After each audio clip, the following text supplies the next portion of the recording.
Yeah, Kirby, just I guess I'll ask the most obvious about the football team, the quarterbacks, and how you plan to manage that. Will they be live during the spring drills, and how do you anticipate breaking these guys down in terms of reps? Well, we think we have three really good quarterbacks, and I'm really excited about all three of those guys to grow and get better. We will never, well, I won't say never, that's not right. I mean, we will not be live. We have not been live with our quarterbacks in the 7 years I've been here, so we will not be live with them unless we decide we need to. I do look forward to seeing, Carson and Brock getting a lot of that action. They'll both rep with the ones.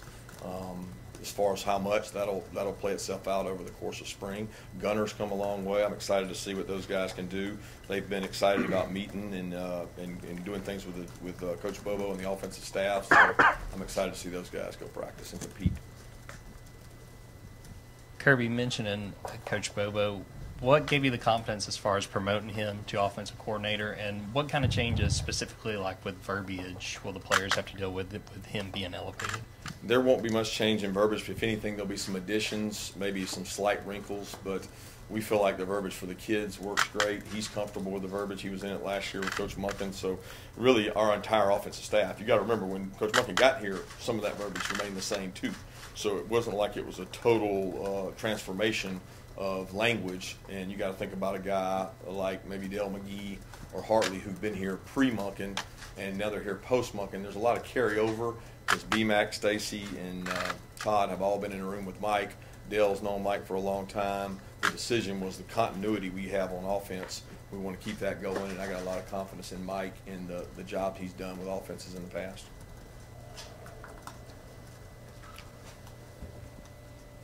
Kirby, on Carson and Brock, what do you see each of their strengths? It seems the general belief is Beck's got the stronger arm.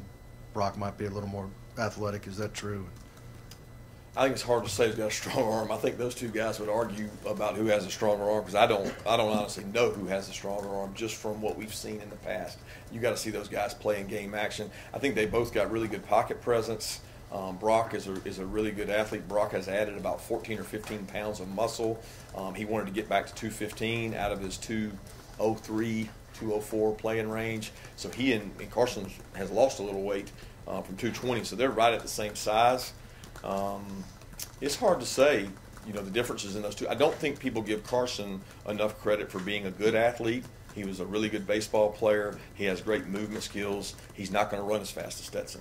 I think Brock is a good athlete that can see the field. Carson's probably played a little more, but both those guys are good. And look, I wouldn't count Gunner Stockton out of this thing because this kid's talented, smart. I got to see him on the scout team the entire year and really saw him grow. So, I mean, when Munkin left, I asked him about where he thought our quarterback room was. He was very adamant that we have three really talented young quarterbacks, and Mike inheriting that room certainly feels that way too. So I'm excited about those guys.